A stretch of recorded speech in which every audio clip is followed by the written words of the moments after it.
Good afternoon and welcome to my kitchen. It seems like it's been forever since I did a live last, but it's only been a couple days. I guess I really missed you guys. I'm really excited to be back today because what we're making today is something you could reproduce in your kitchen super fast, and it's super yum. It's a bit of a different taste, a little bit of a different flavor, but it brings in some of those comfort flavors that we all love and turn to. Like everybody likes a Mexican flavor, right? So we're gonna take that and we're gonna use sweet potato and we're gonna make that as a side dish. Or you could even use it as a main meal depending on how much you make. We're making quite a bit, but I would probably still serve something on the side. You could even add chicken to this and make it a meal. So it would be really yummy, a really yummy casserole. So I've got everything out in front of me here. I'm super pumped, so we're going to jump right into it because I know we like to keep these videos short and sweet and to the point. So I showed you a video, or I showed you a picture previously of what we were going to put together today. So I have a can of black beans. They're draining now. I have a can of corn. I have a plum tomato inside my manual food processor, which we're going to chop up. I'm going to show you that. I have half a cup of chicken broth. I have a tablespoon of canola oil this time. We'll talk about this in a minute. I have a lime. And I have 2 sweet potatoes that have been peeled, and some have been spiralized. Oh, we have a rogue tomato there. Some have been spiralized into the rice. I wanted to show you this. I'm going to show you how this works, but look at that sweet potato. Doesn't that look super cool? Super simple. And it's going to add a totally new flavor to our meal. It's going to be fantastic. Okay, so first things first, let's get the hard part done, or the most cumbersome part done. So we're going to pull out our handy dandy spiralizer. And for those of you that have been eyeing this product all month, because we've been using it on and off, this is the month to get this spiralizer. You can get this spiralizer for like 60% off. It's ridiculous. So make sure you contact me if this is something you want to do. This January is the time. This is our spiralizer. It's very easy to use. It comes apart in 3 separate things. This top actually comes off as well. It comes with 3 separate blades. It comes with it's actually all in one, but it's 3 different types of cuts. So there's your blade right there. And you can see that today we're going to use the very fine blade, the spaghetti blade. But if you were to pull this blade out and flip it 180 degrees, you would see a fettuccine blade, which has a gap about like that, like your fettuccine noodles. Or you could pull this thing right out and it would ribbon your food. So you would get long, maybe 1.5-inch ribbons of food. Really good for potatoes or spiralizing something fun you're going to put in the oven. Cucumbers into a salad. It's a really pretty for a peel. But today we're going to rice up the sweet potato. So I have my sweet potato. I've done 2.5 sweet potatoes. I want to save one for you here. I've cut the top off so that it grips a little better, and we've got the flat bottom. Okay? I'm going to place my sweet potato on the pivot point and push down my top nice and tight. And then all I'm going to do is I'm going to spin. If I push too hard, then the sweet potato will start to spin. But if I just give myself a little bit of pressure, you're going to see the sweet potato come out the bottom here. It's going to come out this spot right here. It's going to all just come flying out in these wonderful spaghetti-like noodles. Again, just a little bit of pressure. It's really good on this blade for harder foods, like a sweet potato, because a sweet potato will go. Anything soft will gum up on the spaghetti blade, and you'll find that the fettuccine blade works a little bit better with anything that's soft. So here we are rocking and rolling with this spaghetti blade on the half of the sweet potato. Look at the sweet potato that's coming out here. Really nice. Now because the sweet potato is hard, it takes a little bit longer to use up that whole half. But that's how fine you're actually cutting that sweet potato. If you look at those pieces, and if you look at the size that we put in there and the amount that's coming out, it looks like we're taking our sweet potato and we're doubling it. But we're not. We're just spreading it out in a different way. Right?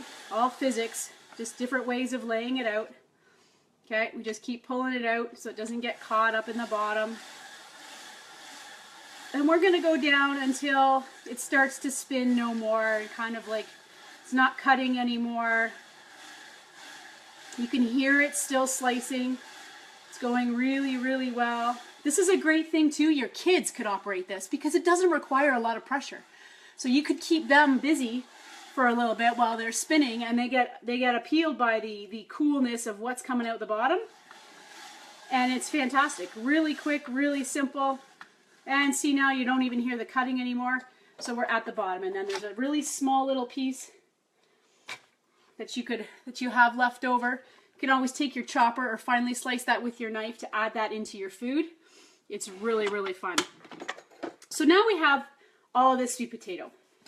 I'm about to slice it, and then we're going to start cooking. So what I'm going to do now is, this is where the multitasking part of your kitchen comes in, is I'm going to turn on my burner. Excuse me. Today we're using the equivalent of a rock crock, but for our stove top in our cookware collection. This is our 12-inch skillet. This skillet will do anything and everything you want it to, and then some. It is the be-all and end-all to family cooking in one dish in your kitchen. That's a cookware component, not a stone component. It's awesome. It is the rock crock equivalent of cookware. This is exactly what this is. So I'm going to turn this on medium high, and I'm going to put in my canola oil. Now, why am I using canola oil today instead of olive oil? Anyone? Anyone? Bueller? What's the difference between olive oil and canola oil? Anyone know? The difference is simply the fat content. Not much else is different. Their smoke points are very similar. So both oils would be used for a medium-high heat. You don't want to go much higher. Smoke points are what you need to worry about with all of your oils. That's the thing to be concerned about. You don't want to go higher than your smoke point, but then you're into cancer-causing areas and you don't want to go anywhere near that. So this is for medium-high heat. Both canola oil and olive oil are for medium-high heat. Canola oil is considered healthier than olive oil, which I'm sure you guys are all being blown away right now, because the fat content is less in canola oil than olive oil. That's about the only difference. There you go. You learned something today. Cooking 101 with Danielle. You learn the difference between olive oil and canola oil. Take that to the bank. So we're going to put that in here, and we're going to let that heat up for a few minutes while I take my freshly spiralized sweet potato, and now I'm going to turn it into rice. Okay? You take your best knife that you got. Try not to get the shadow on camera. And then all you're going to do is use your awesome knife skills that you've acquired from using a knife for so many years that make you look like the professional that you are in your kitchen. And you're going to turn this into rice. You want a chef's knife for this, okay, because it has a curved blade. That will make this way easier. If you use a Santoku knife, it has a flat blade, and you're going to be constantly going like this. And if you have that, and that's the way you like to do it, perfect. But for those of you that aren't that familiar with chopping up things really, really fine, if you've got a blade that's curved, you can get a rocking motion going back and forth, and it's going to take your sweet potato and chop it up. Oh, lost a light. Oh, goodness. The lighting in this house is hilarious. But maybe you can see better. Now we've turned it into rice, right? We've just gone back and forth with our chef's blade, and we've turned this into rice. Now, do you have a few strands that are a little bit longer? Of course you do. We're not perfect. It's just the way it is, right? We've got a couple strands that are a little rogue. That's what makes home cooking home cooking. It's not perfect. It's not uniform. We didn't package it in a box. We're not held to the standard of the perfect piece of rice to be 1/4 of an inch thick or whatever it is, or 1/4 of an inch long. We're held to the standards of we made it, and we made it with love. Flat out, that's how we did it. That's why we did it, and that's what we're doing here. We're looking for flavor, we're looking for taste, we're looking for love. Cooking with love. So we're going to let this heat up a little bit. You want to get the olive oil, or the canola oil all over the place. I have a rogue piece of sweet potato in there. And then, this is the fun part. This is the easy part. This is the part where you look like Jamie Oliver or Michael Smith or whoever your favorite chef is. This is the part that's fun. You can do this in front of your kids. Just practice. Say, hey guys, we're going to make dinner tonight. Watch what happens next. All we're going to do here is we're going to dump everything else in. Everything else you've got laid out in front of you is now going in. That's it. Simple, quick, easy peasy. Okay? I am missing something. Oh, yes. We have some cilantro. About a 1/4 cup of cilantro here. I knew that was going to happen in. So I'm going to take my sweet potato. and I'm going to pour it in. Okay, we're on medium-high heat, and we're in a non-stick skillet using canola oil, not olive oil. Okay, so we've got that going. Then we're going to take our black beans. We're going to dump that in. See that precision? Oh boy. And then I'm going to take my corn. I'm going to lift the lid off. I'm going to quickly, drain it. It's part of it on the cutting board, part of it in the cup. However you want to do it. Don't need to be perfect. Throw those in. It's still draining a bit, but doesn't matter because we're adding in chicken broth anyway. So a little bit of extra moisture is not going to do anything to this. Look at the color that's going on the stove right now. Does that not look delicious? Oh my goodness. Okay, we've got half a cup of chicken broth. We've got tomatoes. Okay, so this is what I really want to show you. This is our manual food processor. Another super duper tool in your kitchen. Super fast way to chop things down to nothing. Eggs, eggs for egg salad, mushrooms, chicken for chicken salad, onions to dice them quickly without having to get the vapor in your eyes. All kinds of crazy things can be done in this little guy. I use it for salsas constantly with salsas. Anyway, what we did today is I took one plum tomato and I cut it in quarters, and then I threw it in here and I pumped it probably less than 10 times. Like less than 10 times, just like this. And that's how it came out. And that's exactly what we want, okay? Think of a salsa for that. How awesome would that be? You've got everything in there. You throw in your jalapeno, you throw in your tomatoes, you throw in your roasted red pepper, you throw in all your other ingredients, your garlic, your onions, whatever else you're going to put in that salsa, you spin it all around. You pull this blade out, and you can serve it right in this bowl. And we have a lid that comes with the bowl, so you can put it in your fridge. You can pull it out whenever you want. Super easy. Easy peasy lemon squeezy. It's what we're all about. We're going to dip the tomatoes in here.